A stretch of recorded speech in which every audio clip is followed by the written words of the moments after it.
Próximo problema que nós vamos ver aqui, gente, é de encontrar uma raiz de uma função.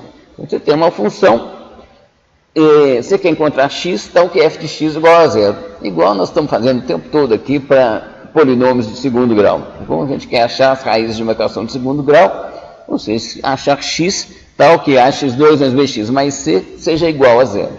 Bom, para esse caso em particular, a gente dispõe de uma fórmula para encontrar as raízes. Você tem uma fórmula analítica que te permite encontrar, mas não é esse o caso geral, não. Ou seja, você se depara frequentemente com funções que você não consegue, de uma forma analítica, explicitar qual era a raiz. Então, você tem que descobrir numericamente um valor para essa raiz. Tá bom? O método da abscissão, ele aplica-se a funções contínuas, cujo valor a gente consegue calcular. Tá bom? A gente consegue calcular o valor da função, não qualquer raiz. Tá? Qualquer raiz a gente vai aproximar daqui. Tá bom? E ela precisa de um ponto de partida, de ter como ponto de partida um intervalo que garantidamente contém uma raiz. Bom, para funções contínuas, isso significa que a gente precisa de dois pontos, A e B, onde a função tenha sinais opostos. Bom, se a função no ponto A for negativa, ela deve ser positiva no ponto B. Se ela for positiva no ponto A, ela deve ser negativa no ponto B. Bom, assim, ó, tá bom? Temos aqui um ponto A negativo, onde a função é negativa. Aqui temos um ponto B, onde a função é positiva. Tá bom? Então, esquecendo dessa curva que está aqui, se a função sai daqui e chega aqui, e se ela é contínua, tá bom, gente? Vocês podem pensar numa corda, que ela está amarrada aqui e amarrada aqui também. Em algum ponto, ela vai cruzar o eixo do x, porque ela é contínua. Bom, a mesma coisa acontece nesse outro caso aqui, ó, tá bom? A f de A é maior que zero, tá bom? F de B é menor que zero. Como a função sai daqui e vem para cá, ela garantidamente tem uma raiz aqui nesse intervalo. Vamos ver esse outro caso aqui, gente. Aqui a função aqui é maior que zero, aqui ela é menor que zero, tá bom? Mas nós temos três raízes, tá bom? Ou seja, a função ser contínua e a gente dispor de um intervalo onde a função tenha sinais opostos em seus extremos, tá bom? Significa que tem pelo menos uma raiz. Pode ter mais de uma, como nesse exemplo aqui. Tá bom? O nosso método aqui vai encontrar uma raiz. A gente não tem um método aqui para encontrar todas as raízes, não. Bom, vamos ver aqui agora por que isso é necessário, tá bom? Por que essas condições são necessárias, tá bom? Vamos pegar um caso aqui em que a gente tem um intervalo, mas que a função não tenha sinais opostos em seus extremos. O que significa? Não tem nem, pode acontecer isso daqui, gente. Pode não ter nenhuma raiz aqui entre os dois. Poderia ter acontecido isso aqui também, tá bom? Ou seja, a função não tem sinais opostos, tá bom? Nos extremos do intervalo, e ela tem até duas raízes aqui. Mas o fato é que a gente não tem certeza se elas existem ou não. Tá bom? Porque poderia ser muito bem esse caso que está aqui. Tá bom? A outra condição que é exigida é dela ser contínua. Por exemplo, para essa função aqui, 1 sobre x, tá bom? Ela, 1 sobre x não pode se dividir por zero, tá bom? Então ela é descontínua no ponto x igual a zero. Tá? Então, aqui ela é negativa, aqui ela é positiva, mas não tem nenhuma raiz aqui nesse intervalo. E por que não tem? Porque ela não é contínua nesse intervalo. Okay. Bom, como é que funciona o algoritmo da abscissão? Suponha que a gente tem essa situação aqui de partida, que atende a hipótese, a gente tem a hipótese da continuidade, e nós temos um intervalo A e B, f de A é positivo, f de B é negativo. Bom, então eu sei que ela passa em algum ponto aqui. Qual ponto? É isso que eu vou procurar determinar pela bisseção. Bisseção significa dividir ao meio. Bom, então, o que eu faço? A gente sabe que uma raiz está aqui. Eu pego esse ponto do meio aqui e avalio aqui a função. Suponhamos que deu negativo o valor da função aqui. Eu tenho o ponto M, que é esse ponto intermediário aqui, f de m deu negativo. Bom, o que eu ganho agora aqui, gente? Eu ganho porque eu sei, aqui agora, gente, eu disponho de um outro intervalo, menor que o anterior, aliás, metade do anterior, tá bom? Tal que, no extremo de cá, a função é positiva, aqui ela é negativa, ou seja, eu tenho sinais opostos aqui, nesse intervalo. Já que eu tenho isso, eu sei que eu tenho uma raiz aqui. Aqui, ó, entre M e B, como eu mostrei nos outros exemplos, pode ser que tenha uma raiz, mas não é garantido. Tá bom? Agora, entre A e M, sim, é garantido. Então, o que eu posso fazer, gente, pensando em B como uma variável, eu vou pegar o B e arredar para cá. Então, agora aqui eu tenho um problema que é igualzinho ao original, com um intervalo onde eu estou buscando a raiz reduzida à metade. Bom, vamos ver mais um exemplo aqui. Ponto de partida, intervalo com a função tendo sinais opostos em seus extremos. Eu sei então que tem uma raiz aqui. Eu pego o ponto intermediário, calculo o valor da função nesse ponto intermediário. Aonde que eu sei que tem uma raiz agora aqui? Entre A e M ou entre M e B? Bom, entre A e M, a função tem sinais iguais. Entre M e B, a função tem sinais opostos. Bom, então agora eu sei que tem uma raiz aqui, nessa parte. Bom, se eu sei que eu tenho uma raiz aqui, o que eu posso fazer? Eu posso atualizar essa variável A e arredá-la para cá, fazendo assim. Bom, então, ou seja, mais uma vez, a gente volta agora para um problema igual ao original, mas com o intervalo reduzido à metade. Bom, o que eu vou fazer? Reaplicar o algoritmo nessa outra metade e vou espremendo, vou reduzindo o espaço onde se encontra essa raiz. Bom, ou seja, que horas que eu paro o meu algoritmo? Bom, em cada passo, o tamanho do intervalo que contém a raiz é dividido por 2. Bom, quando que a gente deve parar? Bom, nós vimos já diversos exemplos aqui que os cálculos feitos com ponto flutuante, mesmo com 64 bits, eles têm erros de truncamento quando você faz operações aritméticas. Bom, e por isso mesmo, a gente testar esse símbolo aqui, igual, tá bom? Ele raramente é usado em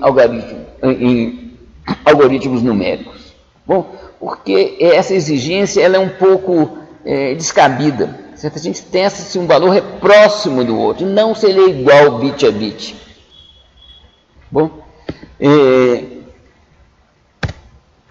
como que a gente resolve então esse problema? Certo? Nós vamos testar, não se a função é igual a zero, mas eu quero testar se o intervalo que eu sei que contém uma raiz é pequeno o suficiente para qualquer ponto ali dentro desse intervalo me atender. Bom, gente, se eu estou calculando o tamanho de uma viga para eu pôr numa construção, se eu sei que o tamanho vai ser entre x e x mais 1 milímetro, gente, isso é mais do que satisfatório. Bom, se eu estou calculando uma coisa para o circuito integrado, eu já vou ter essa minha tolerância, é o termo que a gente emprega, eu vou ter essa tolerância dada em angstroms. Bom, se eu estou medindo distância entre duas galáxias, eu vou pegar essa tolerância e colocá-la em anos-luz. Tá bom? Mas para cada problema prático, você tem uma tolerância que te atende, certo? Que resolve o seu problema. Bom, então é assim que a gente trabalha. Ao invés de perguntar se a gente achou uma raiz mesmo, certo? A gente vai se perguntar se o intervalo que contém a raiz é pequeno o suficiente para qualquer ponto ali no meio atender.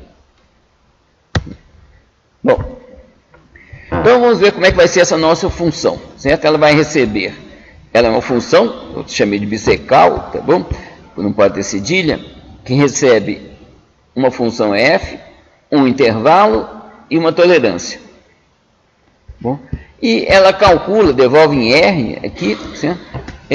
uma raiz, no sentido que é um valor que está dentro de um intervalo pequeno o suficiente, menor que essa tolerância aqui. Bom, então, ou seja, aqui é a função da qual se deseja conhecer a raiz, aqui é o intervalo e aqui é a tolerância. Bom, vamos começar a pensar já direto no teste, como que nós vamos testar. Certo? Nós testamos a integração numérica com funções que a gente conhecia a integral indefinida. Bom, e agora, da mesma forma, nós vamos testar com funções que a gente conhece. Tá bom? Então, nós vamos usar uma função contínua, sabendo de um intervalo onde ela troca de sinal e, roubando um pouco, tá certo? A gente conhece o valor de uma raiz nesse intervalo para poder verificar um resultado. Tá bom? Ou seja, a gente está, assim como a gente fez com o cálculo numérico, para testar, a gente está utilizando, nós utilizamos integração numérica no caso que não necessitava. Nesse caso aqui também, nós vamos usar a integração numérica para encontrar uma raiz que a gente já sabe. Tá bom? Então, o exemplo que eu peguei aqui é essa função aqui, e elevado a x vezes seno de x. Tá bom? E elevado a x é estritamente positivo.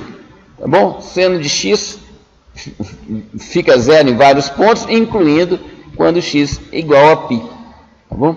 Então, eu vou pegar esses dois pontos aqui, A e B, certo? Onde a função é positiva, B, a função é negativa, e vou procurar uma raiz aqui no meio. E eu sei que π é essa raiz. Bom, então eu vou poder ver com que precisão que eu calculo essa raiz, certo? Comparando com o valor de π.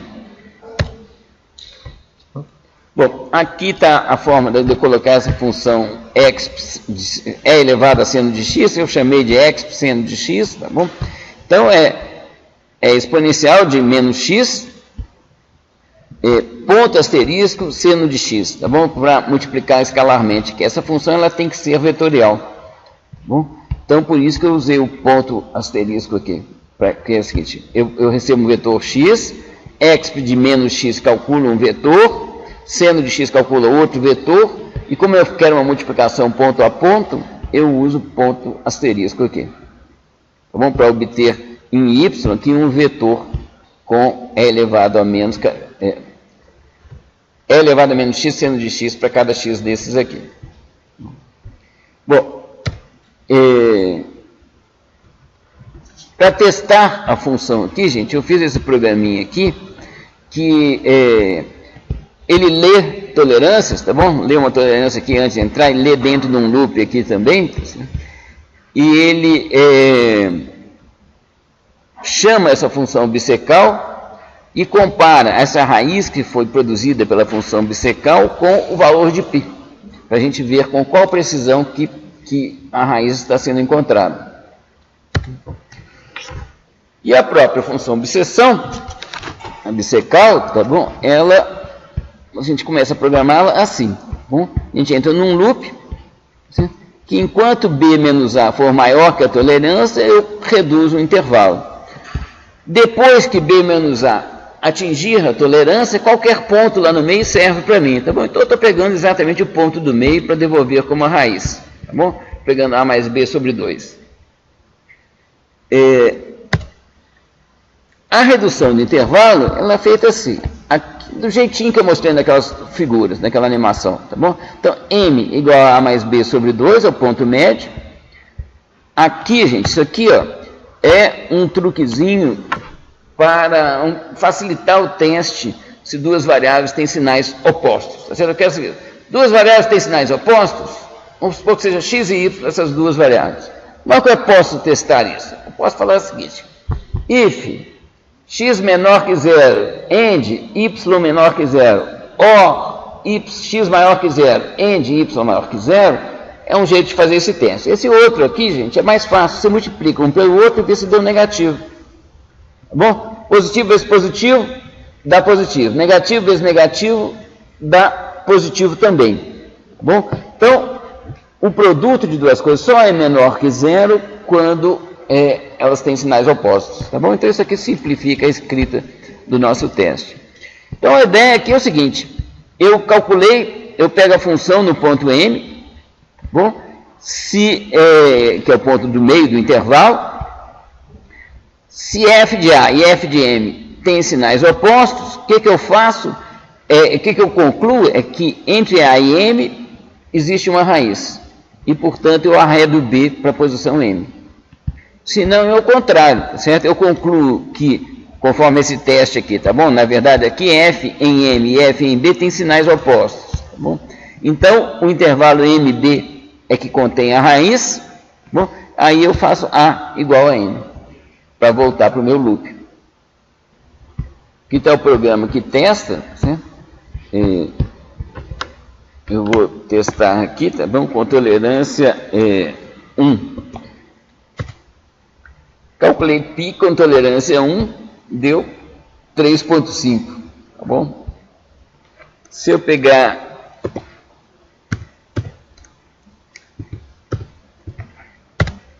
(10 a menos 4), vocês reparem aqui, gente, nesses 4 primeiras casas decimais aqui, está calculado corretamente. Tá bom?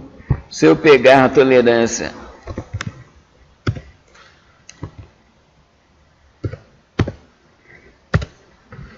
eu vou ter as 8 primeiras casas decimais corretas. Tá bom, gente? Então, o nosso algoritmo funciona, eu aproximo as raízes tanto quanto eu queiro. Bom, e na verdade, gente, eu vou confessar uma coisa para vocês agora, já adiantando um assunto que a gente vai pegar mais para o fim da aula. Tanto quanto eu queiro, então vamos fazer aqui a tolerância 1.0 é menos 20. O programa não vai parar não, gente. Ele entrou em loop. Depois eu vou explicar, no fim da aula eu vou explicar o porquê que deu errado aqui. Tá bom? Mas de qualquer forma, gente, vocês viram. A gente encontra raízes com uma precisão muito boa. Tá bom? 8 casas decimais que eu demonstrei para vocês aqui é o suficiente para todos os problemas que a gente encontra práticos em ciências e engenharia. Tá bom? 8 casas decimais é uma precisão muito boa. Tá? E a gente conseguiria com 12 até 15 casas decimais, acho que dá certo.